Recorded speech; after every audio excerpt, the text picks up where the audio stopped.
Dari Sabang sampai Merauke, dari Miangas sampai Pulau Rote, dari wali kota sampai PRT, semua dengar radio. Ayo dengar radio.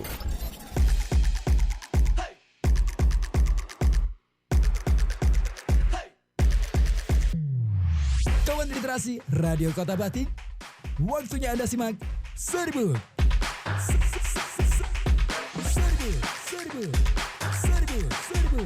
Senin berbuku. Persembahan FM 91,2 Radio Kota Batik.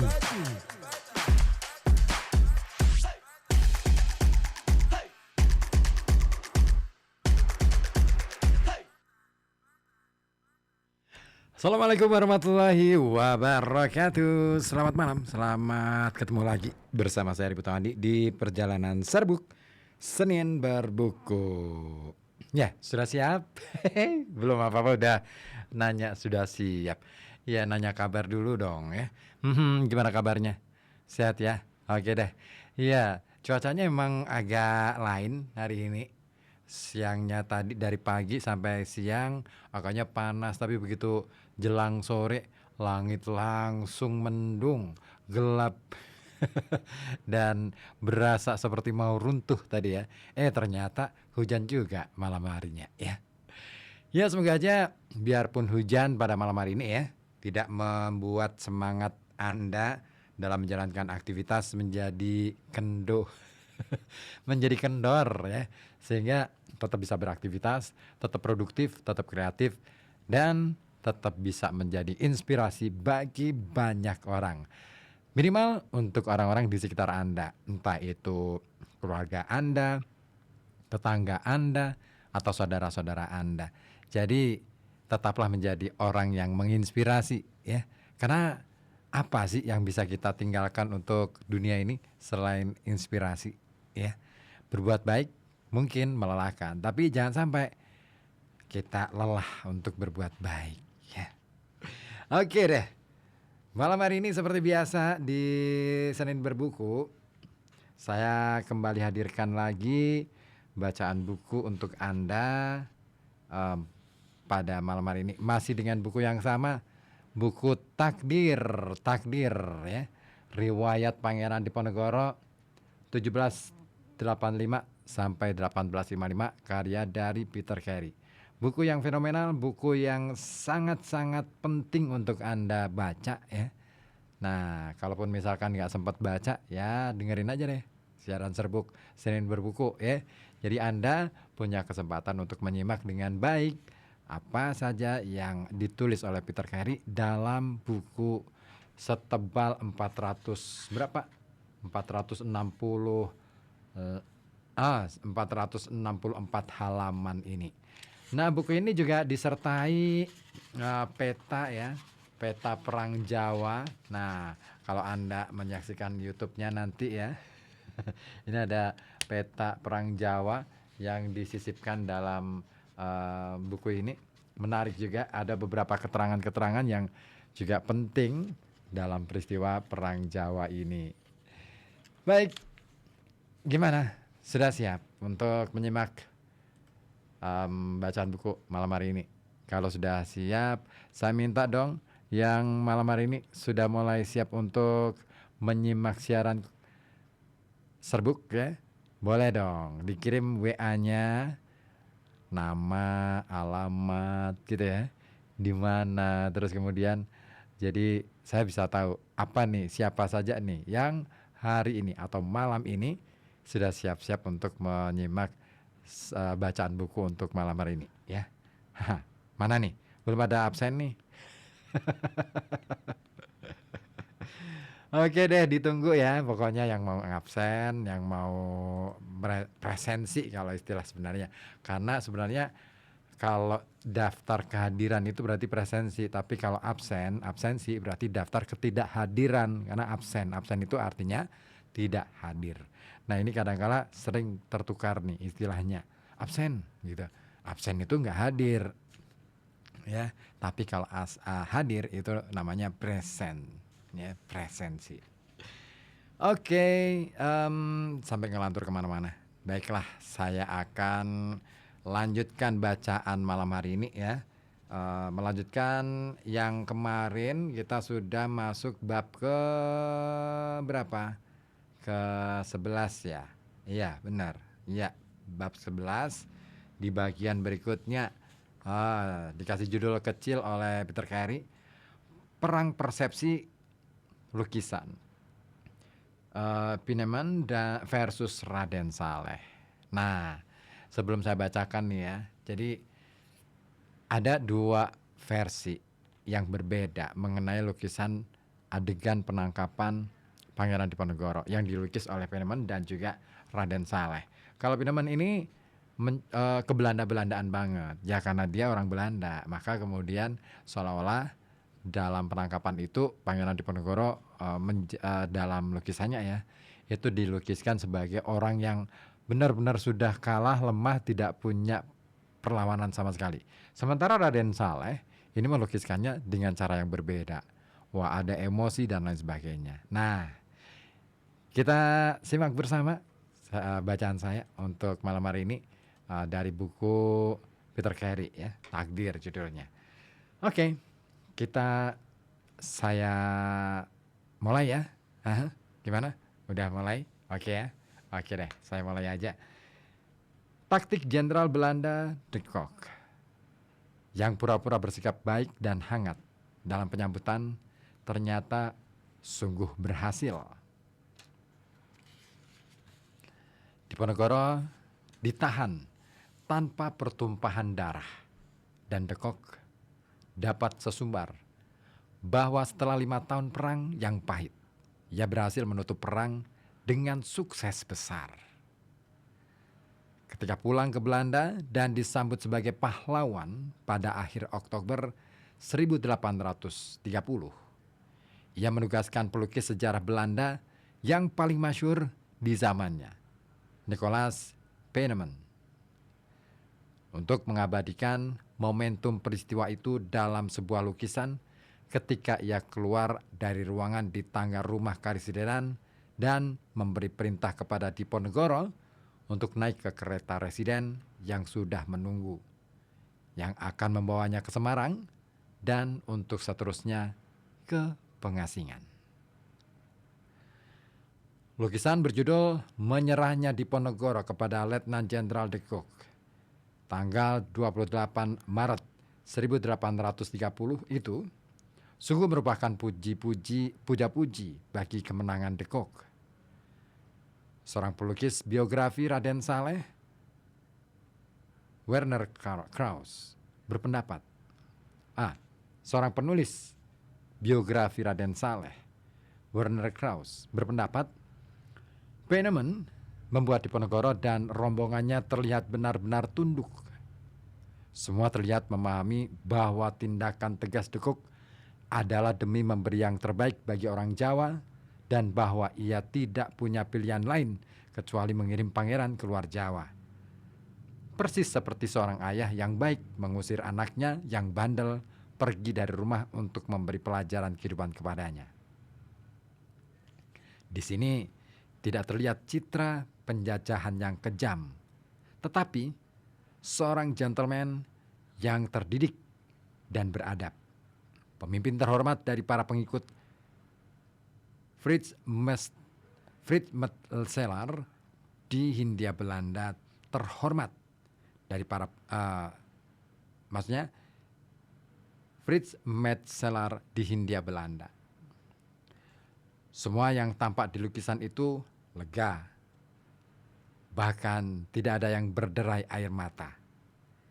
Tidak ada perlawanan, tak ada kegemparan, dan nun tinggi di atas adegan itu berkibarlah dengan megahnya bendera triwarna Belanda. Lukisan Penneman adalah persembahan bagi kejayaan Belanda. Sakit hati orang Jawa sama sekali tidak terlihat di situ. Menurut sumber-sumber Belanda, Diponegoro bahkan menyerahkan salah satu keris pusakanya Kanjeng Kiai Nogo Siluman sebagai tanda bukti benar-benar menyerah kepada Dekuk. Tetapi tidak demikian bagi Diponegoro dan hampir semua pengikutnya. Setelah Dekuk mengatakan setiap perubahan apapun di bidang penata agama di Jawa Tengah bagian selatan akan menyebabkan rasa malu dan terhina dalam diri Sunan, Pangeran menjawab dalam bahasa Jawa Ngoko untuk menunjukkan bagaimana ia memandang rendah Dekuk. Sebagaimana dikutip dari Bapak Diponegoro sebagai berikut. Hai Jenderal, saya pikir orang dengan ide semacam itu akan menerima banyak kesusahan menurut agama saya. Apalagi Jenderal, mengapa kamu yang tidak mengikuti agamaku bisa berkata begitu?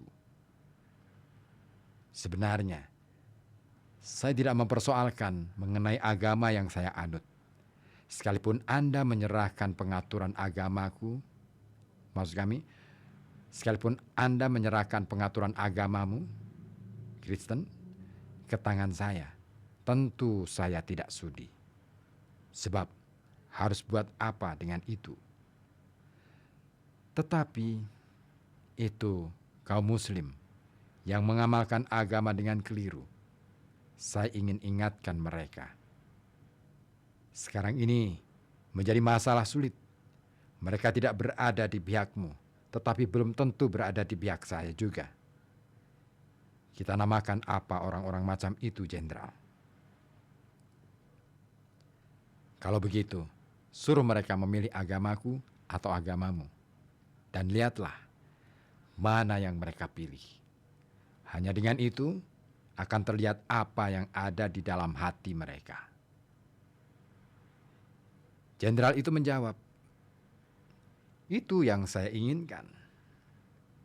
Kanjeng Sultan menjawab, jika itu yang kau sukai Jenderal, saya tidak bisa berunding lagi denganmu. Satu-satunya tujuan saya datang kemari adalah menagihmu untuk memenuhi apa yang telah kamu tulis dalam surat-suratmu terdahulu, yaitu janjimu bahwa saya akan menjadi kepala agama Islam di Jawa. Sekarang kamu ingkar janji. Saya berdiri di sini sebagai saksi atas segala hianatmu itu.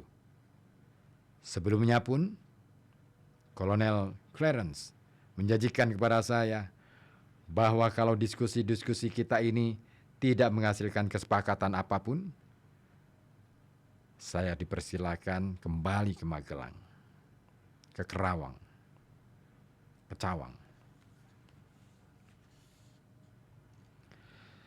Jenderal itu berkata lagi, jika Tuan kembali, maka perang akan berkobar lagi. Kanjeng Sultan menjawab, mengapa takut perang jika kamu prajurit sejati dan laki-laki? Jenderal Dekuk menjawab, jika demikian halnya, saya tidak dapat menyelesaikan masalah itu karena saya tidak lagi dalam posisi untuk bertindak demikian. Suatu rujukan pada posisi Dekuk yang bawahan Van den Bosch. Dan di Salatiga ada seorang yang punya mandat lebih tinggi merujuk pada Van den Bosch. Ia dapat menyelesaikan masalah ini. Maka sebaiknya pergi ke Salatiga. Kanjeng Sultan berkata dengan nada bersahabat, mengapa saya harus pergi ke Salatiga? Apa yang saya cari di sana, Jenderal? Saya tidak sedikit pun punya niat mencari keadilan di Salatiga. Apalagi jika kamu, Dekuk, ingin menyelesaikan semuanya sekarang ini dan di sini. Ya, saya tidak mau ke sana. Jenderal Dekuk kemudian pergi keluar dan dengan suara mengguntur memerintahkan semua serdadu untuk memasuki pekarangan Karsidenan. Suatu sumber Belanda mengatakan bahwa pada titik ini seorang pengikut pangeran menghunus keris dan berdiri di depan pangeran seolah hendak melindungi. Suatu adegan yang diperkuat oleh Babat sendiri, di mana pemimpin perang Jawa itu menyebut bahwa putra tertuanya Pangeran Diponegoro II, karena masih darah muda, bangkit dari tempat duduknya karena memikirkan nasib para prajuritnya dan datang mendekati residen. Melihat itu, Sultan mengedipkan mata kepada Raden Basah Mertonegoro dan berkata, "Jenderal, Anda membuat repot semuanya sekarang." Maka Dekuk memegang tangan Sri Paduka dan menuntunnya untuk duduk di sofa. Jenderal juga ikut duduk. Berulang-ulang, Sultan bersoal jawab dalam hati. Jika kubunuh jenderal ini, akibatnya akan timbul masalah, karena hanya akan merendahkan martabat seorang pangeran yang ternyata berkelahi seperti orang yang sedang mengamuk. Itu hanya akan membuat malu diri sendiri. Belanda sedang ingkar janji, khianat yang belum pernah ada taranya. Tetapi saya tidak punya kawan, Kanti, dan lebih baiklah saya berserah diri pada takdir. Bagi yang masih setia, terserah mereka untuk memutuskan apakah mau mematuhi perintah saya dalam hidup atau mati, sebagaimana telah dilakukan banyak dari mereka. Saya telah sehidup semati dengan mereka. Sultan kemudian menyuruh agar Mas Pengulu, Pekeh Ibrahim, untuk segera datang. Begitu ia tiba, Sultan berkata, "Hei, Penghulu, bagaimana keadaan bisa seperti ini?" Mas Pengulu menjawab, "Apa yang terbaik, Paduka yang mulia, adalah mengikuti saja perintah saudara Paduka Dekuk." Sultan tersenyum dan berkata dengan nada ramah, "Ayo, Mayor de Sturz, kita berangkat." Jenderal kemudian berkata, "Tidakkah Anda mau membawa anak-anakmu, panglima tentara dan prajurit pengawal?" Sultan menjawab, "Tidak, Dekuk. Itu hanya akan merepotkan." Paduka yang mulia kemudian naik ke dalam kereta kuda, hanya ditemani seorang pelayan Ponokawan, Roto namanya, yang membawakan kotak sirihnya. Mereka duduk bersama Kapten Rups dan Mayor de Sturz. Sultan merasa sangat malu di dalam hatinya, seperti ingin mati saja. Hari itu Minggu yang kedua dalam bulan Jawa Sawal di tahun Jawa Jimawal 28 Maret 1830. Tatkala berangkat dari tanah Jawa, keinginan Sultan adalah pergi berziarah ke Mekah karena rasa malu yang begitu besar itu. Ia tidak lagi risau dengan semua martabatnya yang tinggi ataupun dengan orang-orang yang dia kasihi, ibunda dan anak-anaknya. Perihal para pengikutnya, tidak ada lagi yang bisa mereka lakukan kecuali menunggu berpulangnya Sultan ke haribaan yang kuasa dan berserah diri pada takdir dan ampunan Tuhan. Demikianlah Diponegoro menutup kisah pertemuannya dengan Dekuk di Magelang itu, yang menurutnya sangat dramatis, penuh hianat dan curang. Apakah sejak awal kedatangannya di Magelang, Pangeran sudah mendapat kesan bahwa tuntutannya untuk ditunjuk sebagai penata agama di Jawa akan diindahkan, ataukah sebagaimana Gondokusumo katakan, ia datang dengan kesadaran penuh bahwa akan ditangkap dan dipenjarakan, masih merupakan pertanyaan terbuka. Yang terakhir ini barangkali lebih mungkin, tidak hanya karena menunjukkan bahwa ia telah dipaksa tunduk pada kekuasaan yang lebih tinggi, tetapi karena hal itu juga menyelamatkan harga dirinya dan menjamin tempatnya dalam sejarah sebagaimana akan kita lihat dalam karya seni lukis lain lagi. 2 tahun setelah kematiannya, pada tahun 1855.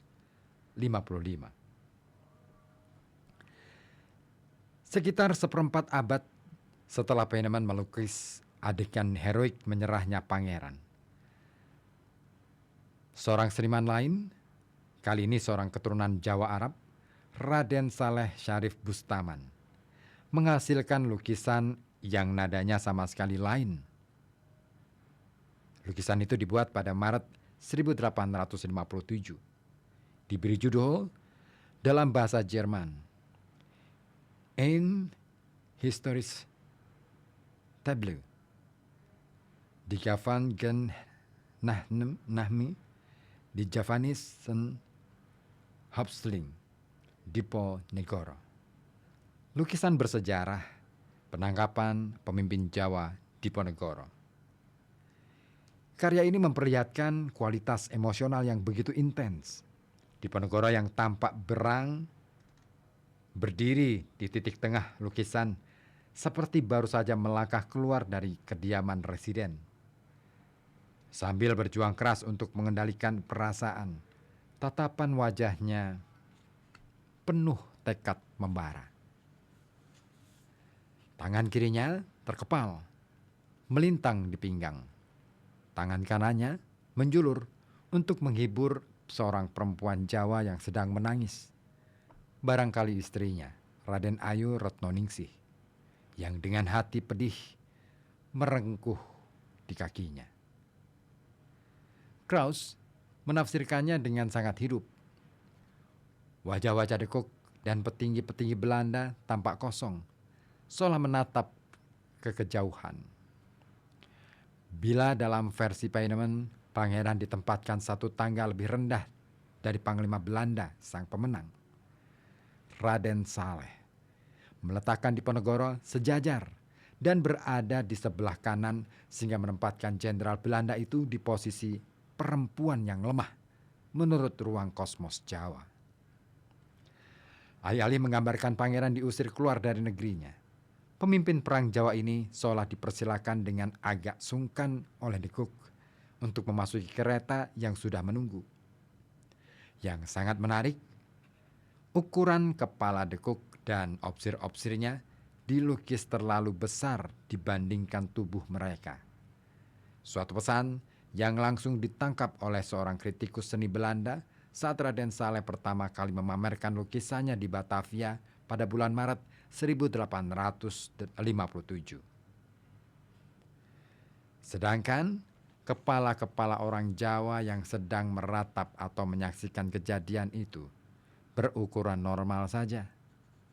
Tidak ada yang salah di sini. Hanya ada satu pesan.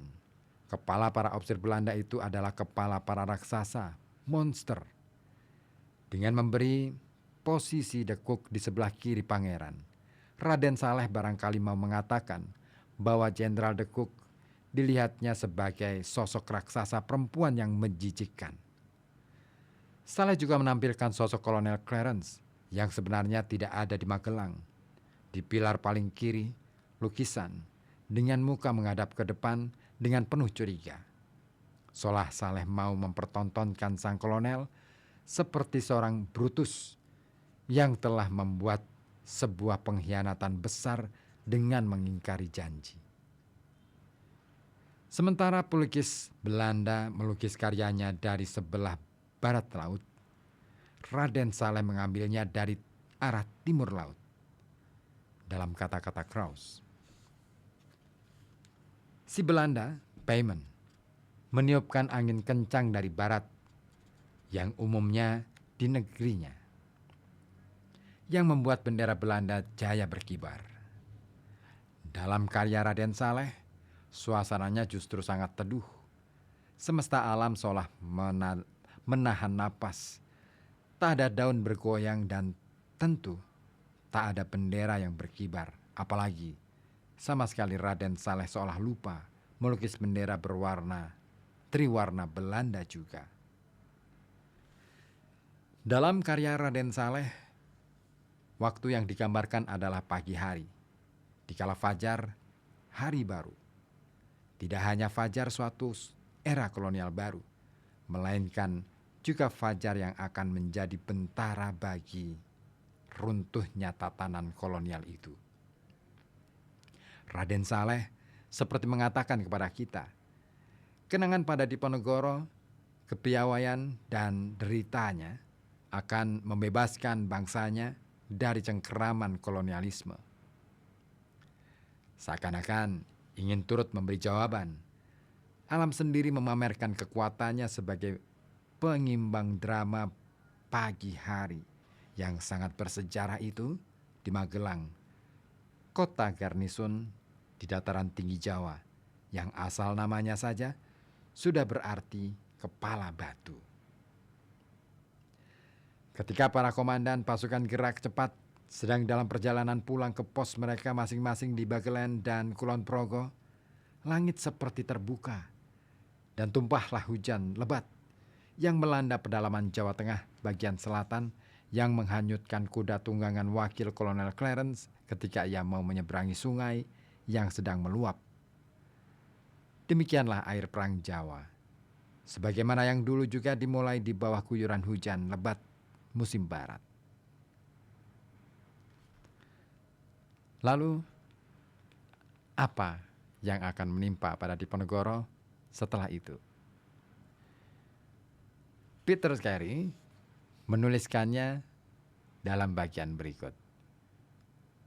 Diberi judul Hukuman Seumur Hidup dari Gubernur Jenderal. Nah, seperti apa kira-kira hukuman yang diterima Pangeran Diponegoro? Nah, silakan tetap simak saja di sini di Serbuk. Tapi sebelumnya saya mau ngabsen dulu dong. Saya mau ada yang ngisi presensi dulu.